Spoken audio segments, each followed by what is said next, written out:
This is the Stop Time Podcast. I'm your host, Lisa Hopkins, and I'm here to engage you in thought-provoking, motivational conversations around practicing the art of living in the moment. I'm a certified life coach, and I'm excited to dig deep and offer insights into embracing who we are and where we are at. My next guest is a performer and composer lyricist originally from Orange County, California. Her musical works have been performed in venues across the country, and she has performed herself on stages from New York City to Tokyo, Japan. She has worked at New York City Center, where she assisted the choreography team on Evita and assistant directed off-Broadway on the New York premiere of Lolita, My Love at the York Theater, and A Man for All Seasons at Theater Row.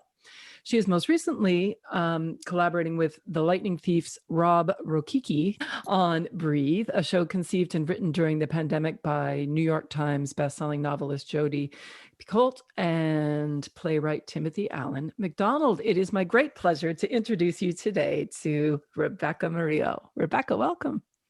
Hi, thanks for having me. Where are you calling in from today? Specifically, my closet. More broadly, I'm calling from Harlem, New York City. So tell me a little bit about the Breathe project. It sounds really interesting and like so very relevant, right? How did you get involved in that? It's actually a really crazy story. So when I was at Pace University, I took the musical theater writing class, and I got to write shows with my classmates, and we had a cumulative show that the freshmen performed our work at. And Robert Kiki actually went to that show, the season that I wrote, and that's the first time we met. And very kind, had said that he liked my songs. Jump to, I'm in Japan performing West Side Story in a international production, and Robert Kiki and his wife Amanda Flynn are also in Japan. So I ended up getting them tickets. And we met again there. We got to chat a little bit. And then April of 2020, so we're like a month into the pandemic, I get an email. And it's from Robert Kiki. And he's like, I remember your songs from Hatched. And I'm doing this project. And I think I want to bring a writing partner on. Like, can we get on a phone call and talk about it? And one thing led to another. And then I was on a Zoom call with Tim and Jodi, and then we spent the rest of 2020 writing this musical. That is so cool. How exciting, right? I mean, the thing is, it's really crazy to think about these songs I wrote when I was 21, 22, leading years later to be in this room with Robert Kiki, who's taught me so much about songwriting and performing and producing. I mean, this is the first time I've been behind the table in this way as a writer. Mm-hmm. So it's been an incredible learning experience. Yeah, no doubt. And I'm so curious to know if you can talk to me about that space between the time that, the excitement died down, the reality set in before you started. What's weird is I feel like I never had that period, that grace period of getting to let it all sink in. I still feel like that period hasn't ended as I'm here in New York to do things for Breathe. So I get the call, and I truly think in the matter of a week, I'm on a Zoom call with all the other writers, which is Dan Mertzloff and Kate and Douglas Lyons and Ethan Pakachar. And I'm just kind of sitting here I know all of your work. Mm-hmm. And here I am in the room. And this is very exciting. And I think because I was so removed, I wrote the whole show from California, from my childhood bedroom, because I had moved back. Once the pandemic hit, I had run out of my sublet. I had lost my job. So I just packed up everything and moved back to my parents. So I wrote this whole show from my childhood bedroom, was never face-to-face with anyone physically, was always on Zoom calls, met my director, met my cast, all virtually, saw the whole thing being recorded at the 92nd Y in my bedroom.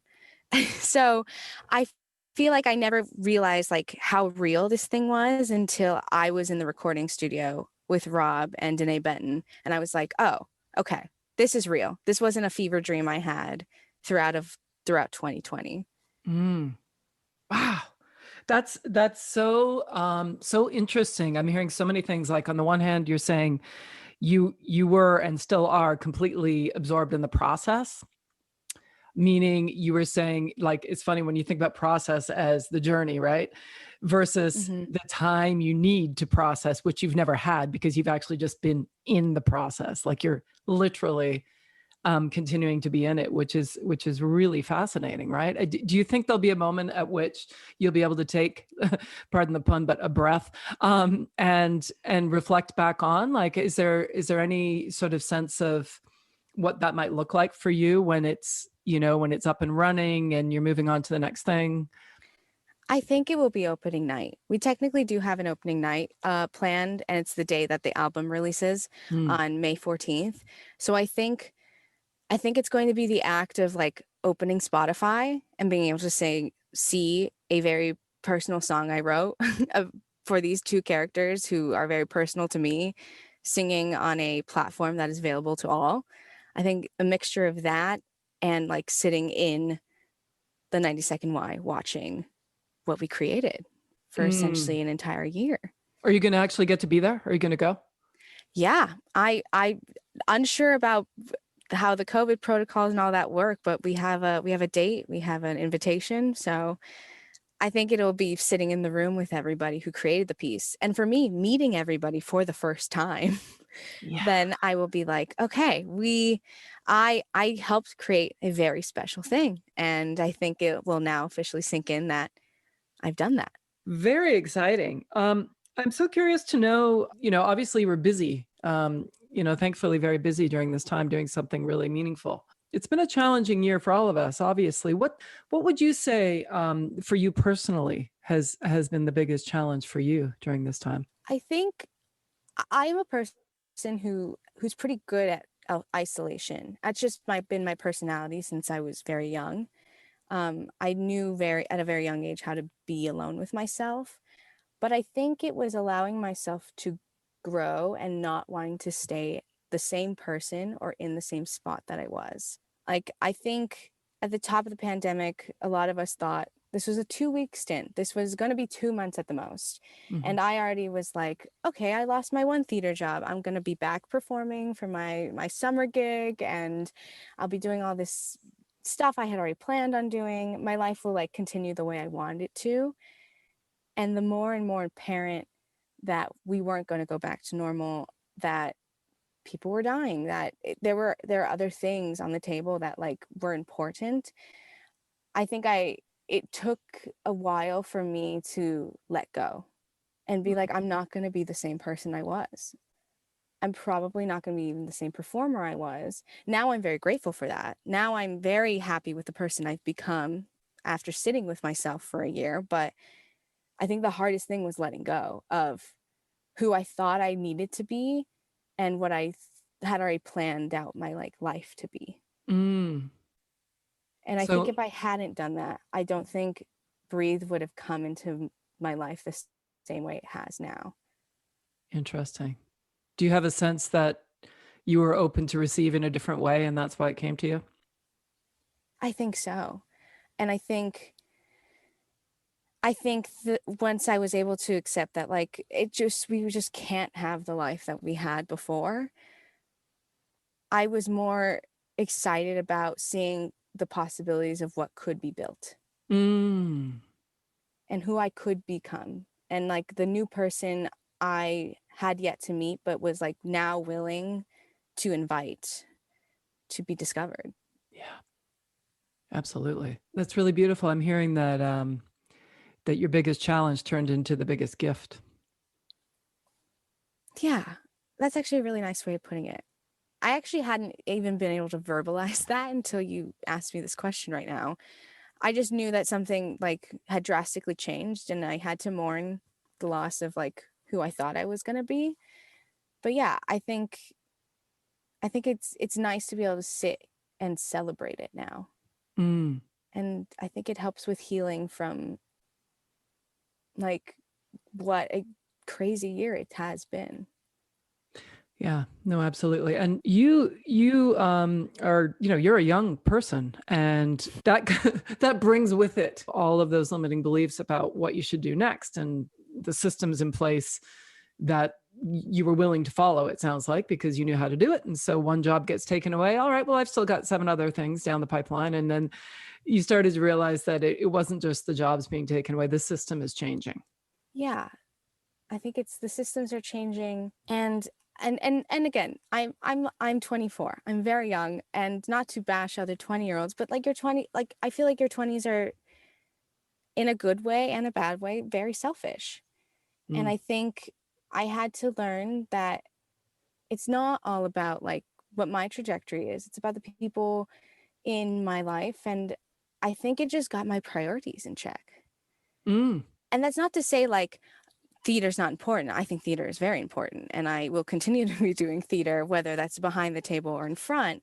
I just think even my priorities within theater have changed, and Hmm. what I think is important work and what I think I should spend my time doing. Yeah. It's so interesting. In the work that I do, we talk so much about connecting to our values. And I'm Mm. hearing that loud and clear through what you're saying.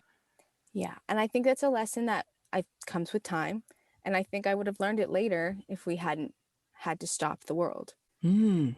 And I think when the thing that you wake up at 4 a.m. to go do every day, like the act of auditioning, the act of callbacks, the act of doing rehearsals and performing, when that goes away, does that then take away who you are as an internal being? And I realized there was a lot of things I was putting on theater to define myself, and that when you take theater away, I didn't know how to define myself anymore. And I think that's a lesson I probably would have learned, probably would have been later in my life though. Being alone or with my family for a year made me have to like look internally and figure out, who am I if I don't have theater? Hmm. And now that I know who I am, how do I go back to theater and make it a place I want to work at, and make it a place that feels good for me and for everyone around me? Yeah. Yeah. Absolutely. Is there anything else that you've discovered about yourself during this time? A big thing I think I've realized recently is it's always that thing where like you look back at things and you're able to see it better or understand things better. Hmm. Like 2020 vision, like you look back and you're like, oh, I understand. Hmm.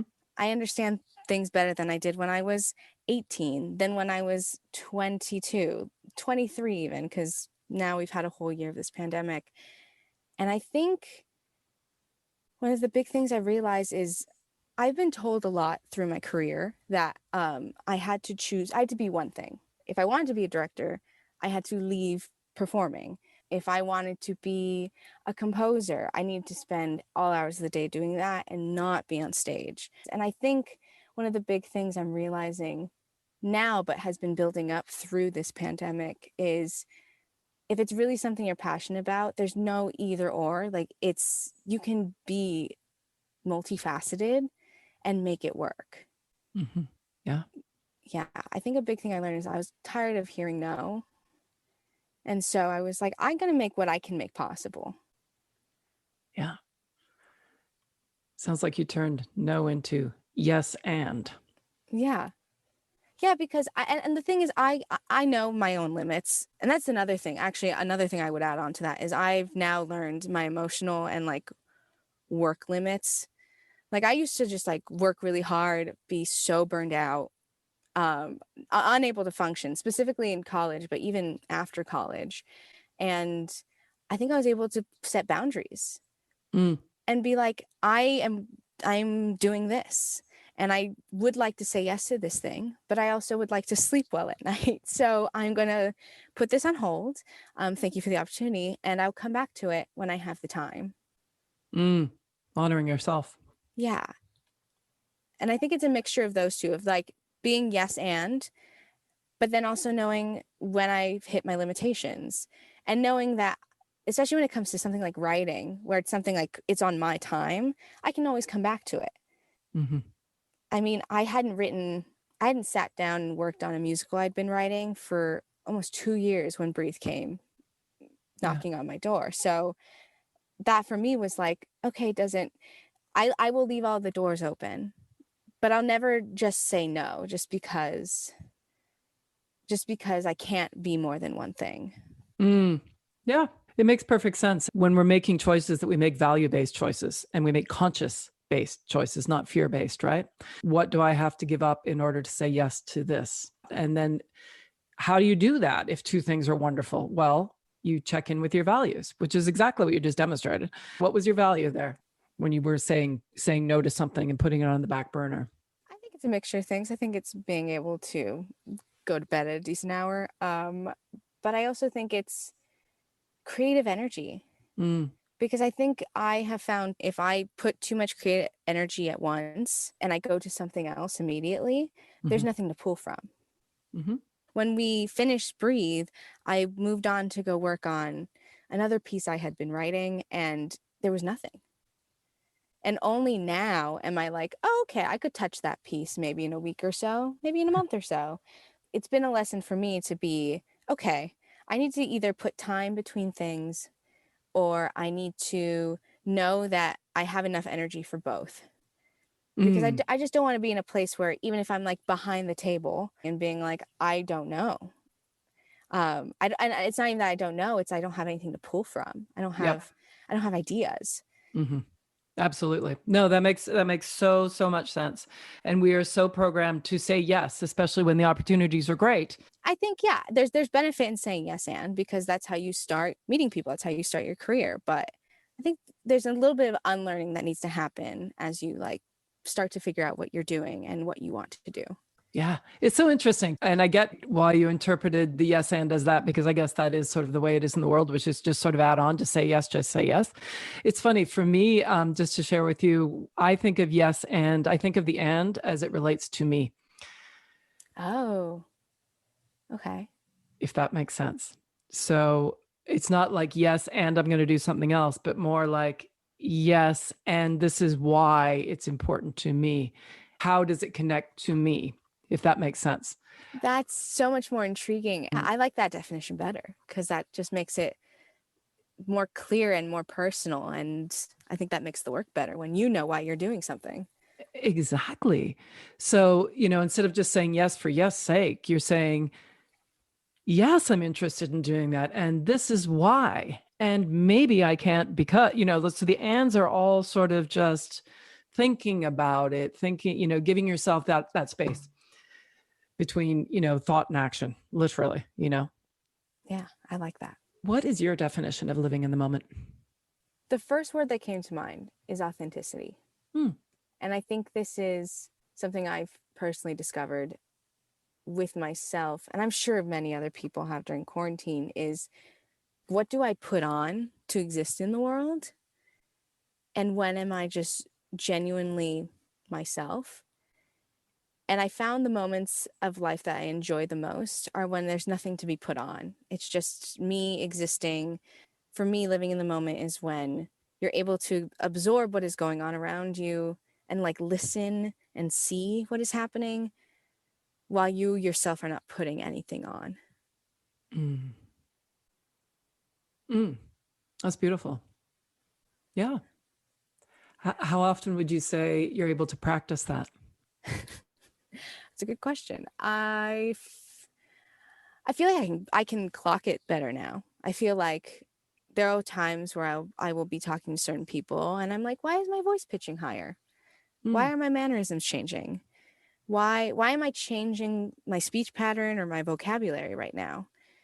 And some of it is is between, code switching between friends and family and coworkers, and other things are a little bit more like, for me it's the voice pitching. I really Mm. caught it during quarantine. I was like, I put on I just put on this voice that just I've been carrying for so long, and I don't think it's me. I try to practice being as authentic and not putting on a version of myself as much as I can. I know I slip up every once in a while or I forget, but I try to practice it as much as I can. When I realized like I don't need to change the way I talk, I was like, okay, I don't, that empowers me, because now when I find myself in rooms and I'm like, I'm not putting anything on, I feel powerful because they're Mm. seeing me as me. And then you also acknowledge that other people, come through their, find their empowerment in different ways. And then you mentioned the heels. Now it's interesting because what people wear definitely can make you feel sometimes when you wear a certain shirt or something, you for some reason you just feel better. Oh yeah, I Right? put on a Laduca boot and my whole world changes. I'm like, Yeah. I'm the most powerful woman in the entire world. And it's brilliant. No, it's so interesting though, because if you dig deeper, and this is what I love doing, but like there's a deeper thing in there. It's not the boot. The boot makes you feel a certain way, and then you want to find out what it is that you need to feel powerful. The boot is definitely, a conduit to that, Mm-hmm. but the actual feeling of being empowered is connected to stuff that you already have, let me say. Oh, okay. That makes sense. I never thought of it that way. I was just like, always like, where's the boot? But that makes Totally. sense. So like, God forbid the boot break, because if you really think that that's your power or giving you the power, then you're done. Which isn't to say that you don't feel fabulous when you put on the boot. They can both exist at the same time. And that's actually very, so I think being authentically myself, not changing myself, but also sticking to my strong point of view is a big one that gives me power. Mm-hmm. And the thing that breaks me, if like we're saying like the Laduca boot breaks, the thing that breaks me is when I realize I've lied about my point of view. Mm. I've lied about something that intrinsically I'm passionate about Yep. to fit in to a room, to fit into a job, to fit into a project, to fit into an audition, across the board.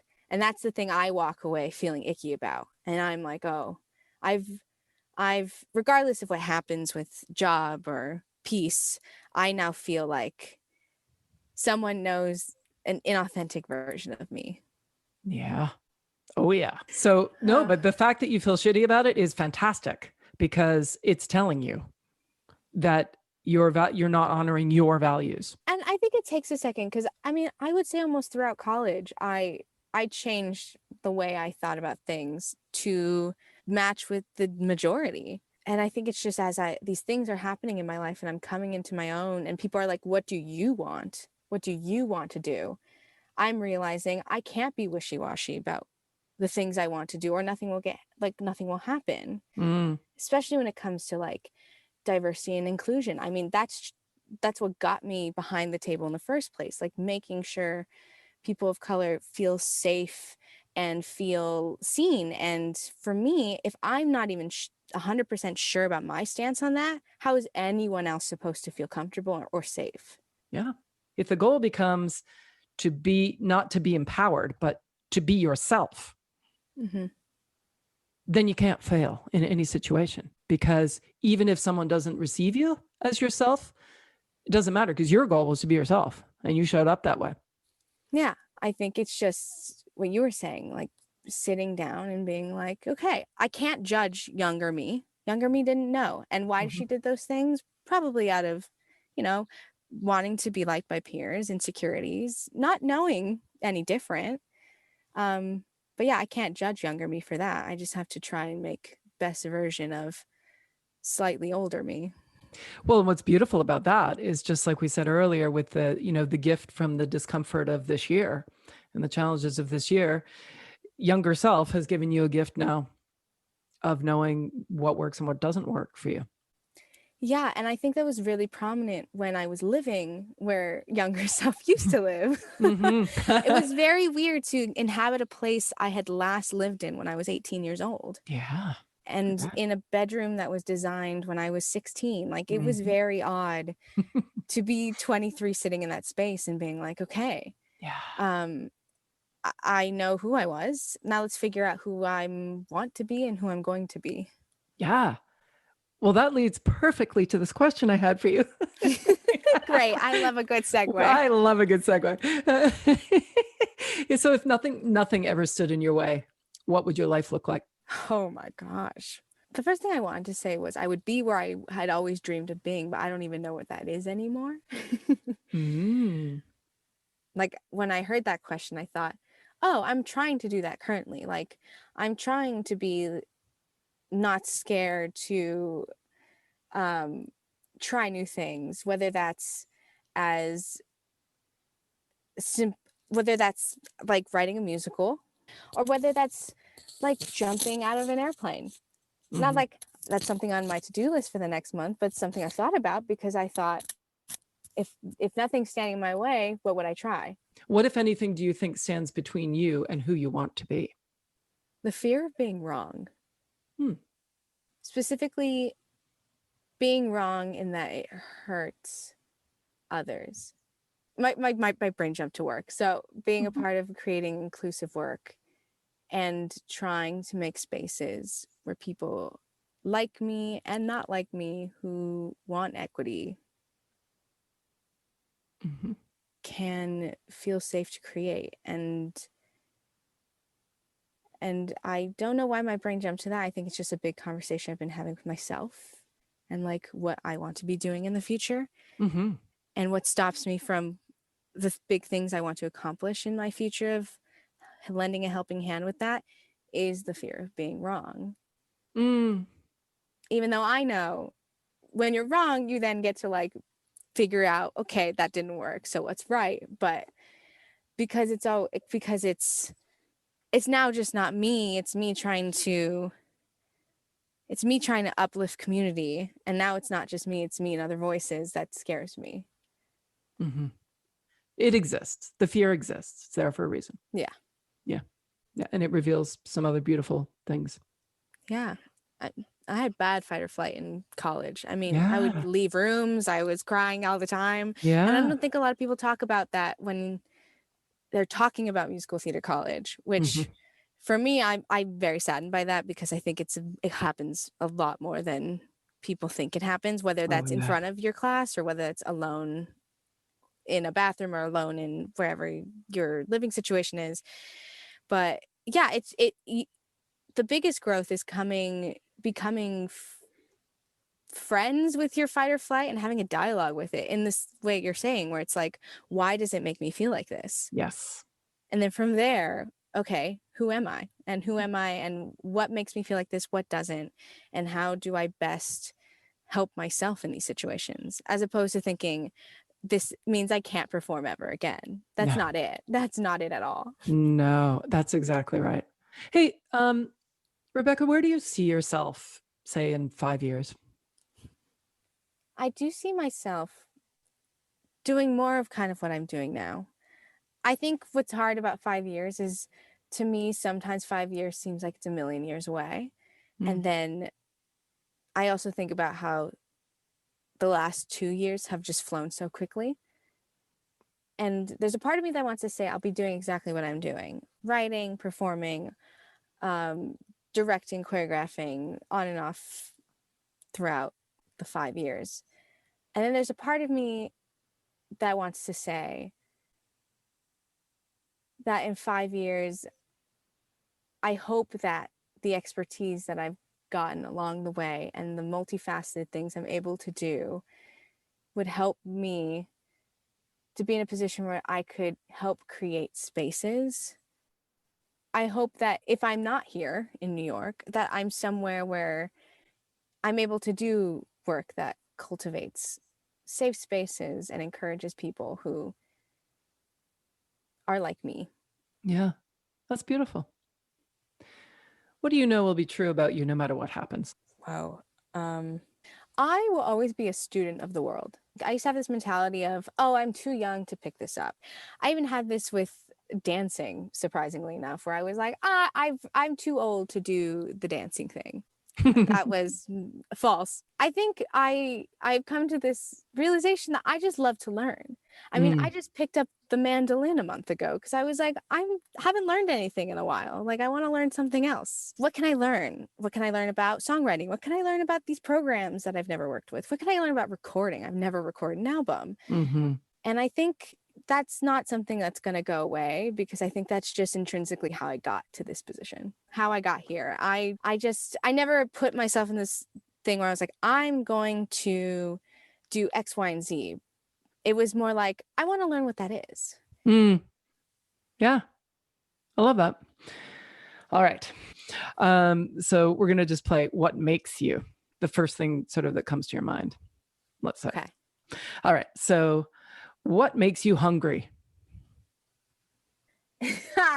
My first thought was literally the Food Network. Thank you for being honest. I had to, I didn't even think about like the hunger for the art. Like I fully was just like, I see them cooking a chicken and I'm like, I need chicken. Oh my God, that's awesome. Now that's living in the moment, man. All right. What makes you laugh? My sister is probably the funniest person I've ever met. And I'm very grateful that she's my sister. What makes you sad?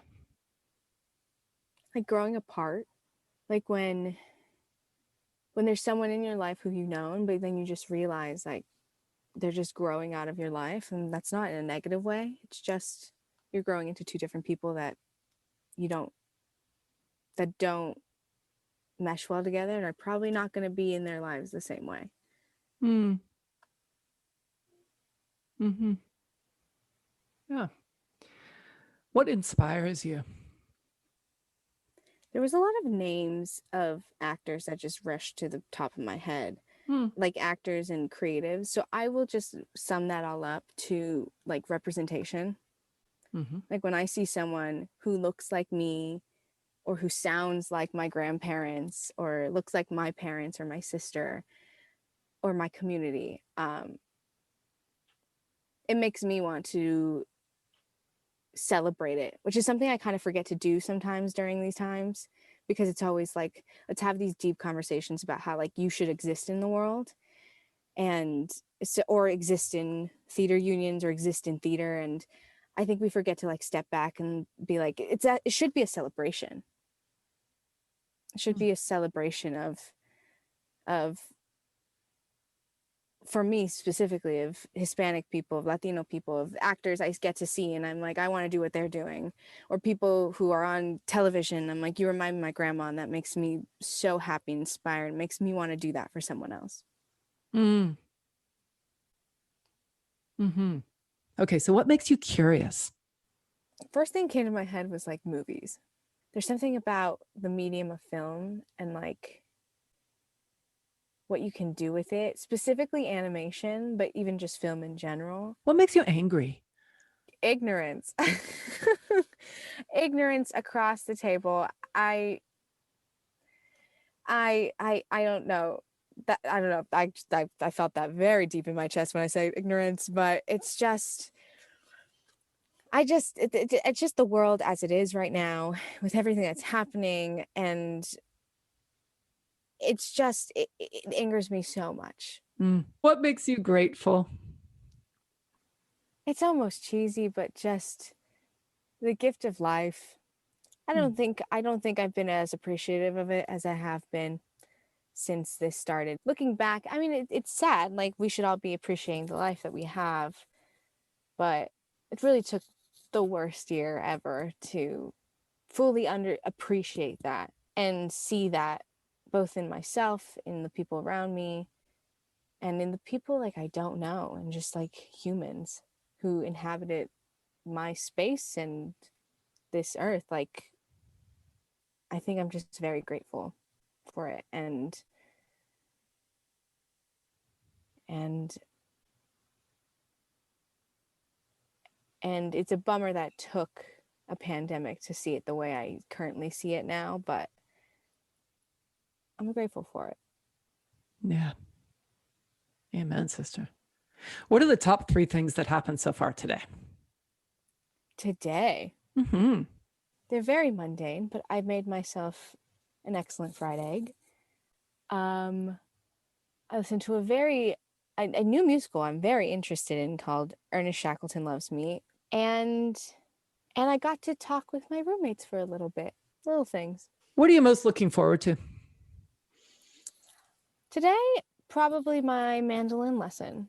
It's Mm. something I'm still. I've never played a string instrument. I've always been a keyboard girl, but I wanted to do something that was going to be a bit more challenging. And I have this, dream of like being a self-playing mandolin player, either on stage or off. So I'm step by step just trying to make that dream a reality.